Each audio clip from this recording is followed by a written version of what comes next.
Here's the cat. Hello, everyone. Welcome back to season 2 of Everyday Anarchism. The cat just meowed that may be in this intro.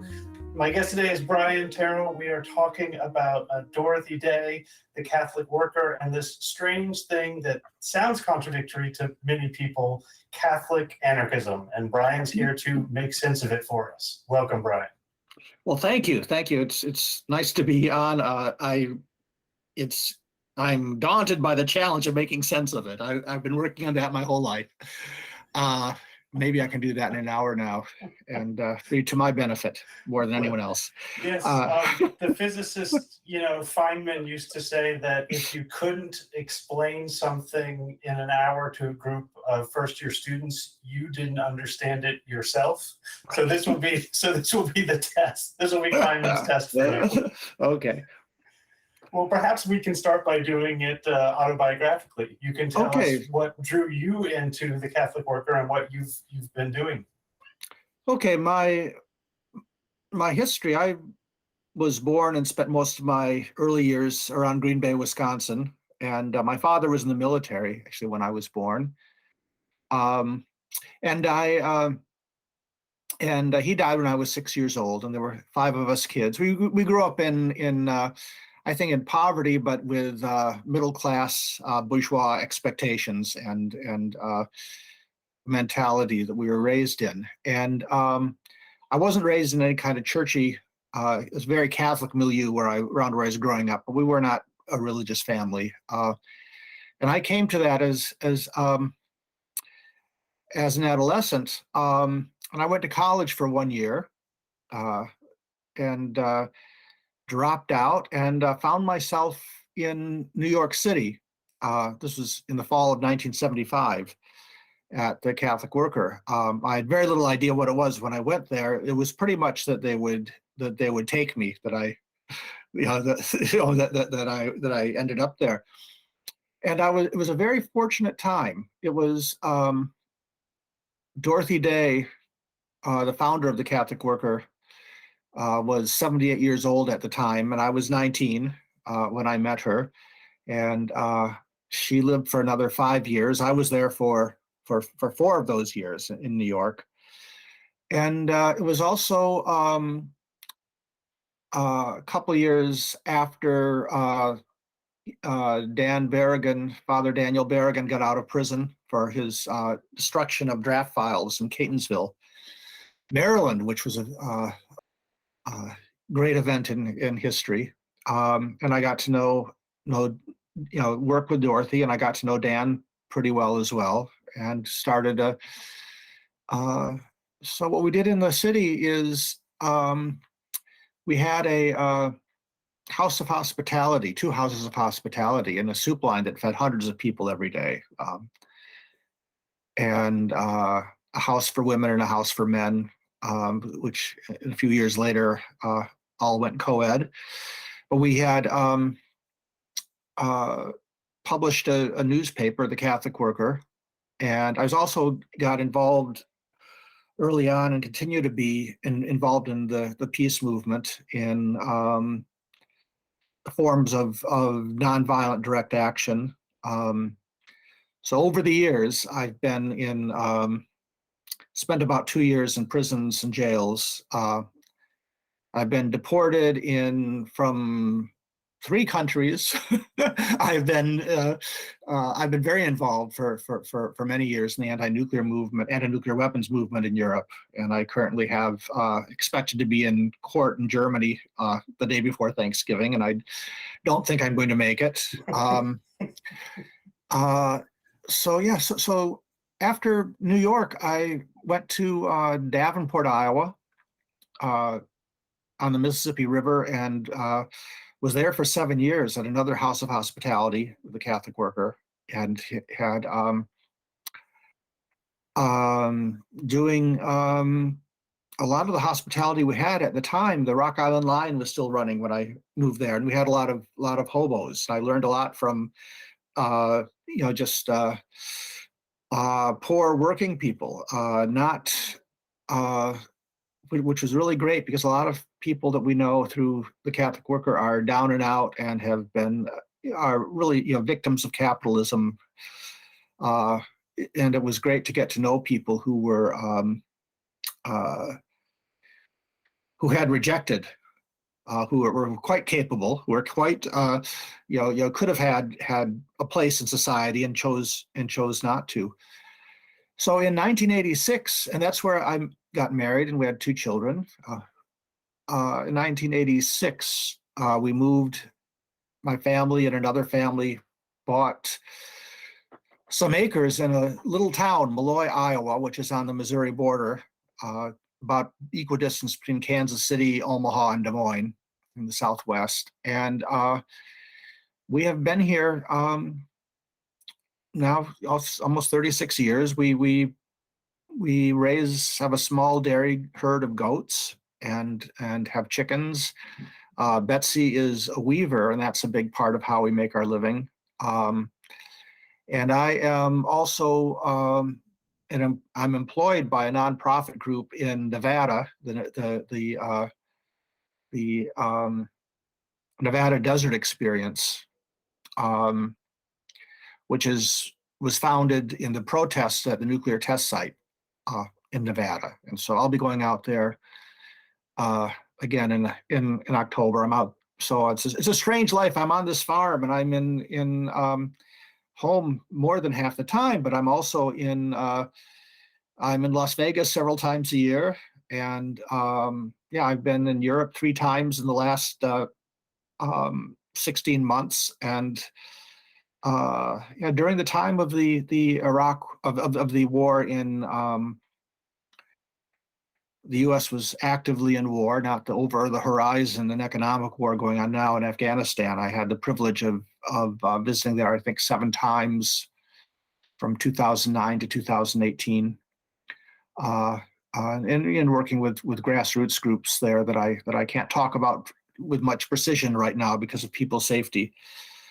So we're I'm milking goats and making cheese and canning vegetables and fomenting revolution.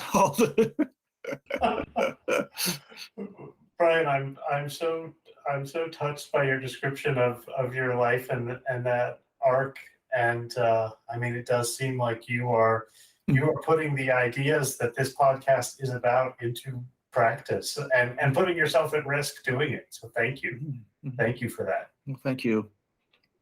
I'm really touched. I mean, this is one way to get in towards Dorothy Day. So one of her great admirers, Dwight MacDonald, he also admired George Orwell a lot, and they sometimes both describe themselves as Tory anarchists or conservative anarchists, which you can, there's a very negative sense of the term conservative, obviously, but I very much like that idea of an anarchism that seeks to conserve or preserve, not conservative in the sense that it wants to conserve the social order that contains domination and capitalism, but conservative that it wants to make room for things like goat farms and for the kinds of institutions and traditions of hospitality. David Graeber and David Wingrove in their most recent book suggest that the tradition of hospitality is definitional to civilization until very, very recent times. And so this is one of the things that draws me to Dorothy Day, is this idea that it's a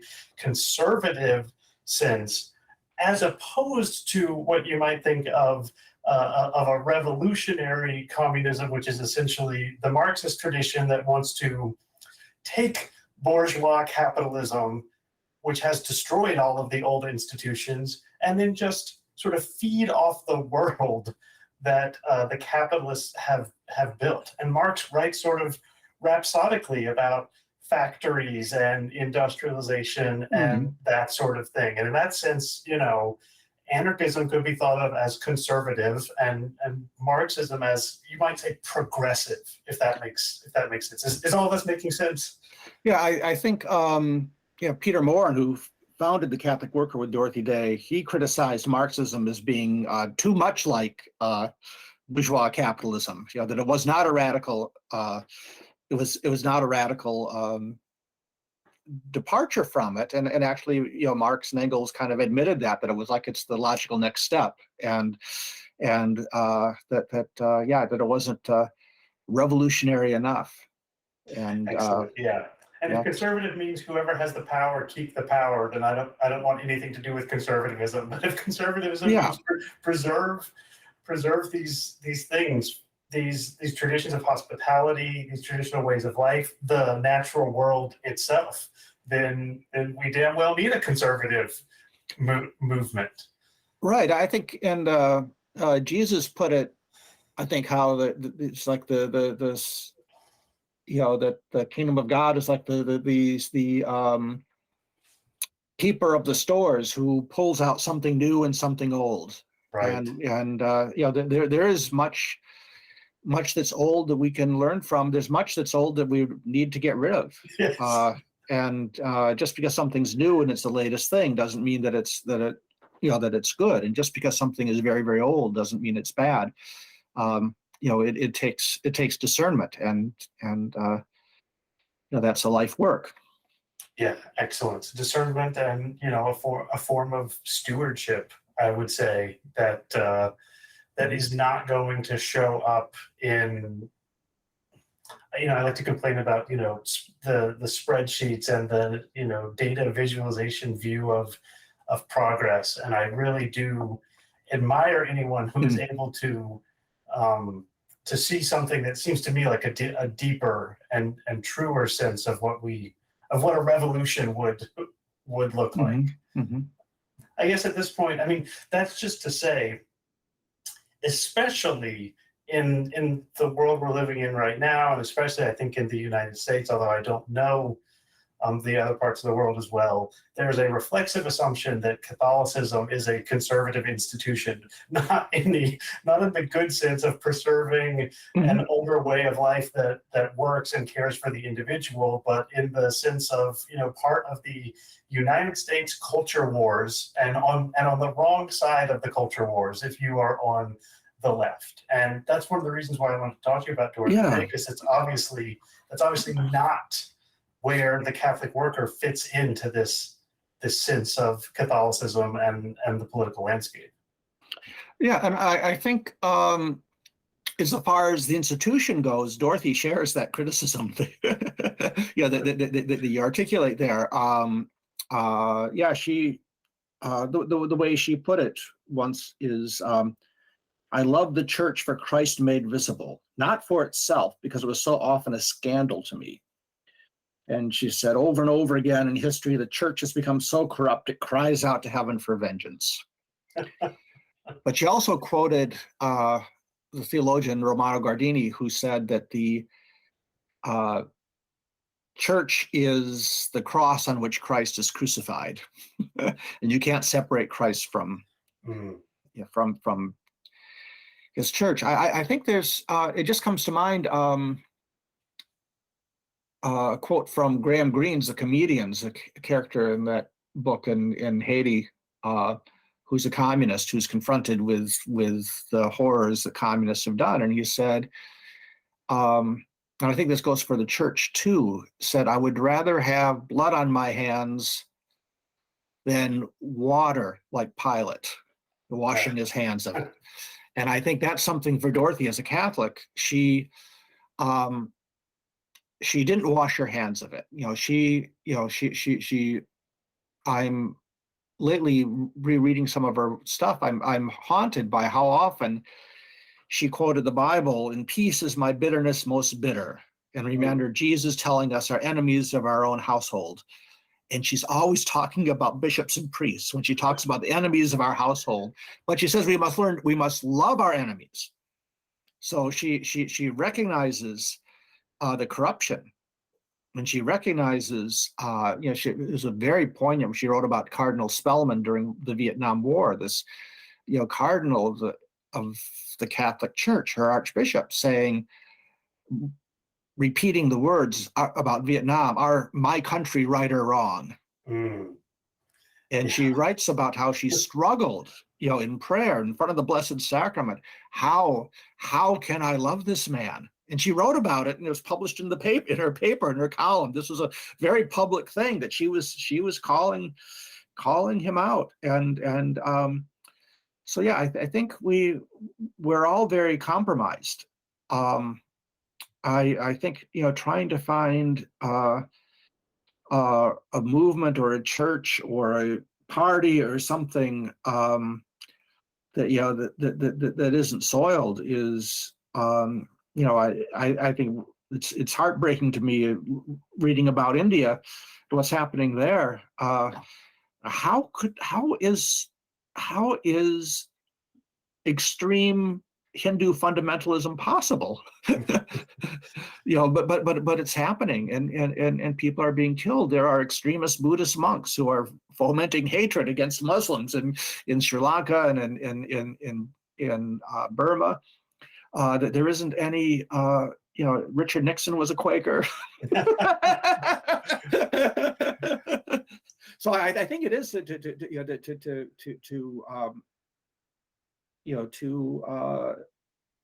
have the courage to look at the bloody history that we're a part of. I think that's the struggle now in the United States over so-called critical race theory and wokeism and everything. Is can we see and accept that we are all responsible for this? We are all,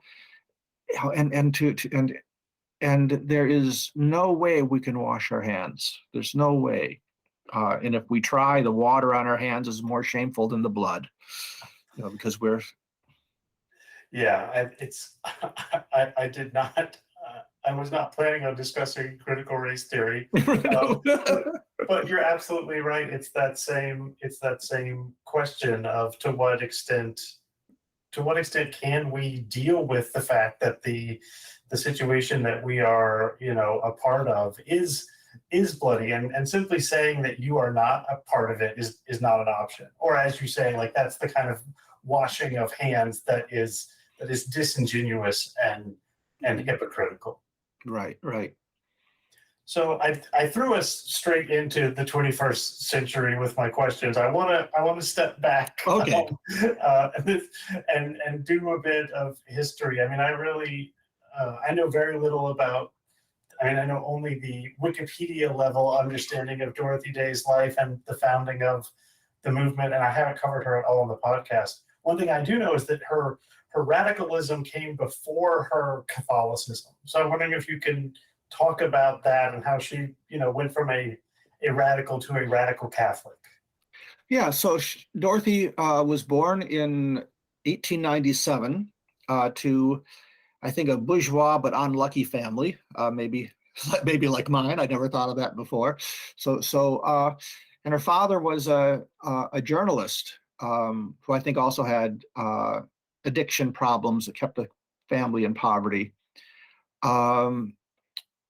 She was a witness to the great earthquake in San Francisco as a child, and then she was living on back of the yard Chicago in the same years that she was contemporary with The Jungle, the great novel that about the immigrants' life in the South Side of Chicago.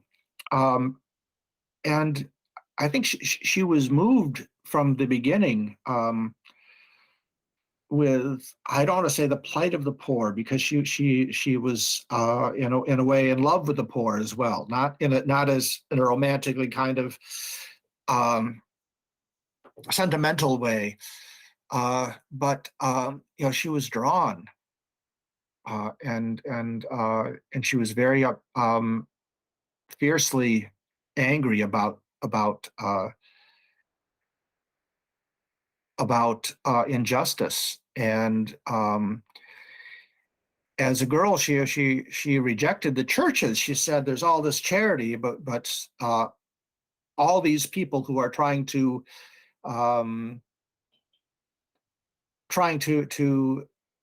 serve the slaves, but who is trying to get rid of slavery and abolish slavery." And she said, "Charity is a word to choke on." That it's in a way it's sometimes cooperation with evil. And so she was drawn to she went to college for a year and dropped out and went to New York City and became a journalist with various socialist and communist papers. She joined the IWW, the Industrial Workers of the World, and that was a very big impression on her. And I think her conversion, people like to make a neat break. And the conversion of St. Augustine, for people who know about that, is used as an example where you have somebody who is living one way completely, and then one day a light goes on and they change completely, and they're a different person. It's almost like and I think I don't know if anybody's conversion is actually like that, but for Dorothy, becoming a Christian was a straight line. It was a continuum. What she said about this, better let it be said that I found Christ in his poor, and in a moment of joy I turned to him. I have said, sometimes flippantly, that the mass of bourgeois smug Christians who denied Christ in his poor made me turn to communism. And it was the communists, in working with them, that made me turn to God. So that's wonderful. So I think she was really embodied the idea, in Catholic theology, we have the real presence of Jesus in the Eucharist, in a way that's more real, not more intensely than a lot of the Protestant churches view it. I think Dorothy recognized the real presence of Christ in the poor and in people, in everyone, but particularly where people were suffering the most was where Christ was more present. So she had the sacramental Christ, but she would see the Christ in you, and she had just as much reverence for that. So yeah, it was the birth of a child. She was in a common law marriage and was quite happy in a natural kind of way to an anarchist. And the birth of a child was really a miracle to her, and she really felt like she had to join the Catholic Church, and that meant the family broke up. She had no idea. Her only real image of the Catholic Church, she didn't know any of the theology. She didn't know the social teachings of the church. Most Catholics didn't. Most Catholics don't, despite her efforts for the rest of her life. But she saw it was the church of the poor. So her experience was that the people that she lived with in the back of the yards, who were Polish and Slavic and were Catholic, and then living on the Lower East Side of New York, the Italians and the Poles and were overwhelmingly Catholic, and so this was her attraction to it, and she well, I think to go back to before her conversion, I think it's important because of the subject of this this discussion is about anarchism. One of the things that happened to her that was a very life-changing experience is in 2017 or 1917, Dorothy was arrested at the White House with the suffragettes, and she was a part of the horrible events of women who had been arrested in front of the White House asking for the vote, had been had been mistreated in a very public way, and it shamed. It turned Woodrow Wilson around. It was pivotal in the women getting the vote. And some people say that if you don't vote, you're not showing respect for Dorothy Day and all this, but she never voted, and she made it clear. She was working for the newspaper, The Masses, which was a communist paper at the time, and the government had shut it down. It had been suppressed, and she had nothing to do. And her friend Peggy Baird was going, so she had time on her hands. And also, I think she yeah, as a younger woman, she said that was her reason. And later, she said she really was there for the because of the way prisoners were being treated, and her time in jail was yeah. She said that she lost all consciousness of any cause. I could only feel darkness and desolation all around me. That I would be free again after 30 days meant nothing to me.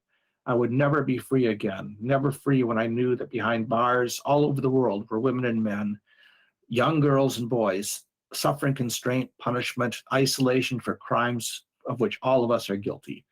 People sold themselves for job, for the paycheck, and if they received a high enough price, they were honored. If their cheating, their theft, their lies were of colossal proportions. If successful, they were met with praise and not blame.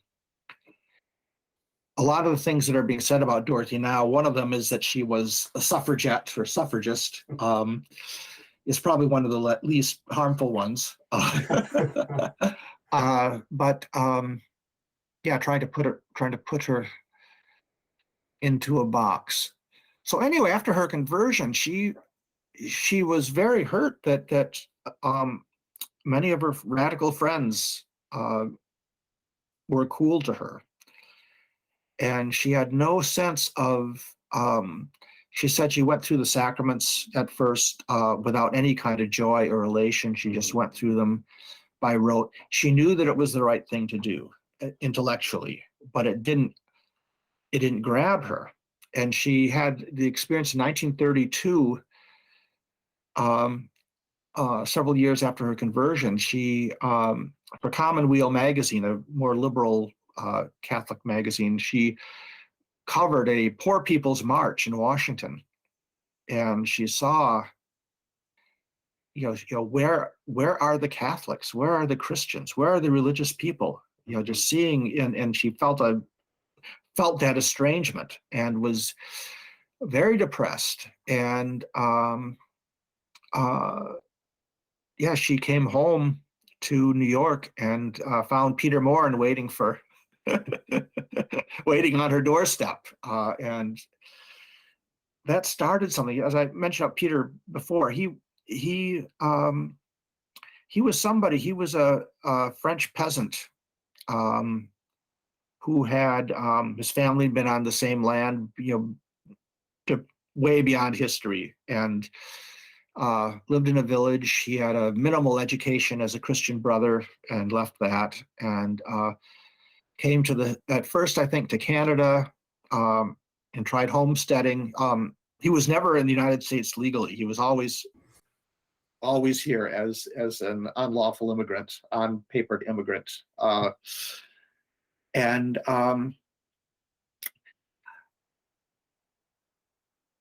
really opened her eyes to the Catholic social teachings that Peter said were the Catholic Church has a more radical criticism of bourgeois capitalism than Marxism, and she found a better criticism and learned about the saints and learned about some of the traditions of Catholicism and the teachings of the Church that really have been to this day, I think most Catholic clergy, I think most Catholic theologians are unaware of a lot of the teachings of the Church. The fact that usury, lending money at interest, the Catholic Church has never lifted its ban on that. And every Catholic diocese and almost every Catholic institution lends money at interest. But Peter saw it and agreed with the prophets and the law of Moses and with the Greek philosophers that this was a great evil, and that this was the cause of a lot of human suffering. Yeah, I think that was I think learning that not only could you be a Christian and Catholic radical, but that to be a Christian to be a Catholic really was a very radical thing, despite the enemies of our household,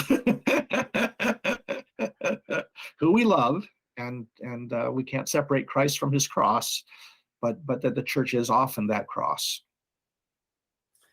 Yeah, one of the things that struck me, I mean, as you were talking about that era, this is certainly an era that I've covered a lot on this podcast. The industrial workers of the world, people like Lucy Parsons, Jane Addams, Emma Goldman, all in this era, many of them in Chicago. But the other thing that struck me is, Leo Tolstoy and Walter Rauschenbusch, who, I mean, I think Rauschenbusch is more or less an anarchist. He certainly would not have accepted that label, neither would Henry George. But there was this sense that there was something radical about Christianity in the late 19th and early 20th century. I'm not a good enough historian to know exactly why that thread seems to be so much less evident after the roaring 20s and the Depression. Seems to be in the 20s and 30s is when someone like Dorothy Day becomes not alone, but a lot lonelier in a sense of a radical left-wing version of Christianity. The other thing that's fascinating is that, Tolstoy thought to do this, you had to reject the church. You could not have any sort of church. I mean, he was deeply influenced by Thoreau and Emerson, and they were very uninterested in joining anything as well. And it does seem to me that that's part of the reason why that part of Tolstoy is not talked about as much anymore, because there was no way for it to be sustained. He barely even had any disciples, let alone an organization, whereas Dorothy has the Catholic Worker, which is still going and still alive and suffused by her spirit, when it seems like all of the other remnants of early 20th century or late 19th century radical Christianity are gone. Perhaps a few of them remain in Latin America, but even that thread of communist influence or Marxist influence, social gospel, liberation theology seems to have nearly waned. If that's you're probably more tied into this than I am. So yeah, well, there are other examples. There's this new monasticism movement, which is mainly Protestant evangelical people who might call themselves anarchists as well. Yes, and I have been reading about them. Yeah, there are small communities, and it's and the Catholic Worker is growing. It's an interesting thing that there's a Dan McCannon wrote a book, The Catholic Worker After Dorothy, and his job now, he's the Ralph Waldo Emerson Chair of Ethics at Harvard University. What a job! But he wrote the man who got banned from Harvard University, right. Ralph Waldo Emerson. But anyway, now there's an endowed chair. Yeah, academia is strange. And but he wrote about the Catholic Worker, why it has persisted is that because it didn't try to persist. It was never, Dorothy didn't try to start a movement that would go on into the future. It was very, very, very immediate and very precarious and very personal, dealing with and a response to particular situations. It isn't that Jacques Maritain, the philosopher who's a good friend of Dorothy's, was saying, a Catholic philosopher, saying that the Holy Spirit doesn't only work or even primarily work in institutions that have that they're able to maintain a long history. That sometimes it's groups of friends who get together and dissipate later. That's we're looking for institutional things. So I think one story that was just resolved a couple of years before I arrived in New York is one of the things the Catholic workers always promoted is not paying taxes, federal income tax, for many Catholic workers have gone to prison rather than pay for war. Is and In 1972, at the same time, the Catholic worker has there's no law about this, and some individual communities have incorporated and everything, but there's been kind of a fear of what's later been called the nonprofit industrial system. Oh, yes. And so in 1972, the Catholic worker in New York was given a bill of like a $200,000 they had to pay. The choice was, well, they were told you have to pay this money. This is what we figure your back taxes are, and but they were offered a chance. Said, we will retroactively forgive all this if you register as a 501c3 charity, if you register as a charitable, and if you structure yourself. And Dorothy wrote, I'm afraid of the word structure. And we don't intend to incorporate. And the IRS then threatened to put the house in New York City and the farm at Tivoli, New York, to auction them off to pay the bill and in effect leave the Catholic worker homeless. And eventually they blinked, but Dorothy just said, "Okay, that's fine. You can do that." I think she better the Catholic worker homeless than the Catholic worker accede to these to the kind of structuring and institutionalization that would normally you'd think you have to continue on. I know you have the questions about St. Francis. The Franciscans have had to. This is their thinking. That the reason why there's still Franciscans around is because they've institutionalized and got themselves canonically accepted as an order in the church, and so because of all this, they have all these rules, and now to be a Franciscan, you have to get a college education, and they have insurance, and they're driving nice cars, and all this is because they needed to do that. Now, I'm to say that there are some very heroic Franciscans who are holding on to the tradition. They're not very good. They're not very well treated within their order, but there are some that are holding the radicals. I'm not, but see, this is the kind of thing that I think maybe the Catholic worker is still around because of that stand taken then, to say. Or perhaps if it were still around, it would be a different thing. If it had become, perhaps it might have survived as part of the charity industrial complex. But that's not the sort of thing that it is.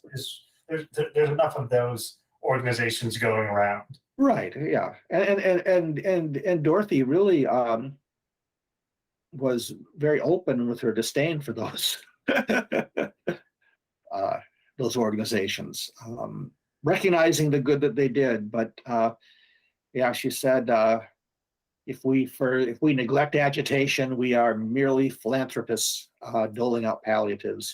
Yeah, I just learned that the word philanthropist or philanthropy in the original Greek meaning, it did not apply to people. It applied to the sort of nice gods.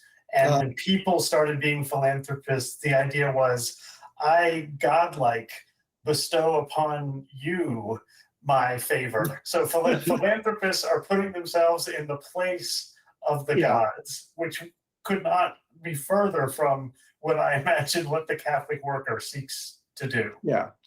And I think to talk about Dorothy's conversion as well, and the ongoing conversion, is and how the Catholic worker differs from groups like the Salvation Army and Catholic Charities and such, is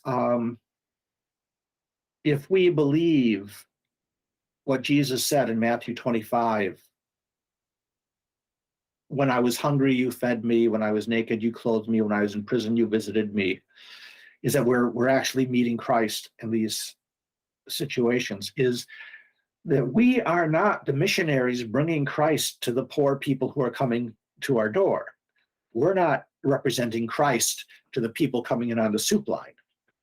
No, it's reverse. It's their Christ. And we are being converted. Like the idea that the effrontery of saying, I'm going to convert Jesus is, but see, the conversion is important. The conversion is in ourselves and in our society. So rather than as an usual religious mission kind of thing, where somebody, in order to get a bowl of soup, they have to listen to a sermon, is we are concerned about conversion, and we do preach sermons, but we go to the Pentagon to do that. We go to the Raytheon Corporation, and not to tell, not so much be concerned about the picadillos of the poor is trying to change them, is to change the the people that are being preached to are the rich and powerful, and even the hierarchs of our church. Yeah, which again, that seems to me very in keeping with the teachings of Jesus in terms of who needs to hear the message. And I think this is also, as you've been talking, this idea of, whether anarchist is a good label to apply to Dorothy Day. I mean, insofar as labels are good to apply to anyone. I mean, I think that has to be a topic for another day. What I'm hearing is certainly what I would call anarchism. It's direct action. It's resistance to the sort of incorporation of a good idea into the government or nonprofit industrial complex, and it's holding to one's beliefs in the face of persecution. And then it seems to me very strikingly that it is about individual conscience that leads to a community, and it's sort of the community flowers from the individual conscience and the belief, which has always been the objection to anarchism. It's like, oh well, just everyone will do whatever they want to do if you don't have someone keeping them in line. And the argument is that, in fact, if people follow their heart, they will end up working together, and they don't need something keeping them in line. In fact, right. It's the collaboration that creates the community rather than the other way around. You have to force a community to get collaboration. And it is about a social order. It's not denying that there's going to be organization and just how that comes about. And Howard Zinn, the historian Howard Zinn, pointed out too, you're saying that there's been a lot more evil and harm in the world done by people obeying the state than by people being disobedient to it. It's and I think history shows that, where the state is supposed to be some kind of moral guardian, and to, that's what Catholic theologians and bishops were saying during World War II in Germany. That's what Franz Jagerstatter has been beatified on his way to sainthood, an Austrian peasant who refused to fight in Hitler's army, and he was told by the church, you have a responsibility. This is the state that exists for, you might not like its policies, but it exists for the good of the community, and without it we'll be in chaos. And it's like the most horrible, horrible things happen because of people being obedient to the state. And it's happening now, it's, so the label anarchist, that's been very interesting with the canonization process going on. And Dorothy's, in December, Dorothy's cause for canonization moved from the local and New York diocese, so they shipped all the documents off to Rome, and they're working on it there. And it's yes, so this is a sticking point for people because to have an anarchist saint is an impossible scandal. And they say, well, it's Cardinal O'Connor who started this whole ball rolling in the 1990s. He said flat out, well, you have to divide Dorothy's life into two distinct pieces, before and after a conversion. And she had completely disowned all of that when she became a Catholic. And yeah, there are scholars who are, saying as much. There are people teaching courses on Dorothy Day in universities who are saying that her anarchism was part of her sinful past that she had converted from. And she was no, she recognized that it was a difficult that it's a difficult concept, but she said that's why I repeat it over and over again for clarification of thought. The three pillars of the Catholic worker are houses of hospitality, farming communes, and clarification of thought. For clarification of thought. And she said, if people are upset by the word, then maybe it's because they need to be upset. So she was, and she continued through her lifetime. I found from her column in 1974, she attended at Hunter College. There was a convention of anarchists, and she attended it. This was 6 years before her death, and she wrote, "I did not talk Jesus to the anarchists. There was no time to answer the one great disagreement that was in their minds. How can you reconcile your faith to the monolithic authoritarian church that seems so far from Jesus, who had no place to lay his head, who said, 'Sell all you have and give to the poor,' with your anarchism?" Because I'd been behind bars and police stations, houses of detention, jails, and prison farms, whatever they're called, 11 times, and have refused to pay federal income taxes, and have never voted, they accept me as an anarchist. And I, in turn, see Christ in them, because even though they deny him, because they are giving their lives to working for a better social order for the wretched of the earth. So she was seeing these anarchists who denied Christ as working toward the kingdom of God, working toward the better social order for the wretched of the earth that she saw the bishops denying. So she didn't agree with all anarchists. She didn't agree with all Catholics.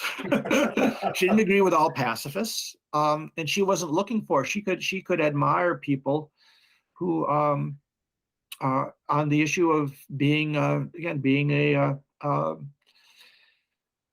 a pacifist. It didn't make her less of a pacifist that she could see people who are struggling. Like she said about Castro, better taking up arms than to be doing nothing or being, living off of and supporting an oppressive state. Better to take up arms than do nothing. Gandhi said the same thing. That if you don't have the courage to take up nonviolent direct action, you better you better take up a gun because you have to do something. And so so we're all compromised. I think the one thing that I think of with the IWW, the Industrial Workers of the World Union, they wanted a complete overthrow of capitalism. They wanted the means of production to be owned by the workers. At the same time, they were looking at, they supported the 8-hour workday. Yeah. And some of them died agitating for the 8-hour workday. So we don't. I think that's one of the things that I think one of the mistakes some people make, either who call themselves anarchists or critical of anarchism, is we're not pretending the state doesn't exist. That's a very dangerous position. It isn't. We can't ignore the state. The state is there, and it has to be dealt with. It has to be resisted, and sometimes it has to be cooperated with. but always with recognizing that this is not the best way for human beings to be organized, and it doesn't have to be this way. And we're working for something else, but we can't just. The state is not something to be ignored. Because where I live, we have a lot of Amish neighbors, and we do business with them, breeding our goats and such, and enjoy most of my interactions with them. But we really have very little in common. We are living on the land and trying to live simply. They're not trying to build a new community. They're not trying to, they're I'm not saying this is a criticism of them, but just to point out the difference is that they are concerned about the purity of their group and their individual purity, as far as they're good neighbors and they're friendly and everything, but they're not trying to reorganize society. I think that's how they started with the Radical Reformation. Yeah. But they have, it's their way of institutionalizing, is just to say, no, as long as our kids are not drafted, as long as our kids are not being forced into mandatory education, it's like, leave us alone, and we'll do fine. And that's not what I think the Catholic worker is. Has some things in common, but we see the gospel as something revolutionary. Yeah, I mean, I couldn't agree more with that. I mean, I think the gospel was revolutionary when it was first preached, and I think it's probably even more revolutionary now. I'm struck, we're running out of time, and thinking about, where I started our correspondence, and I also started this podcast, this contradiction of Dorothy Day as an anarchist, but also as part of this, authoritarian, monolithic organization of the Catholic Church.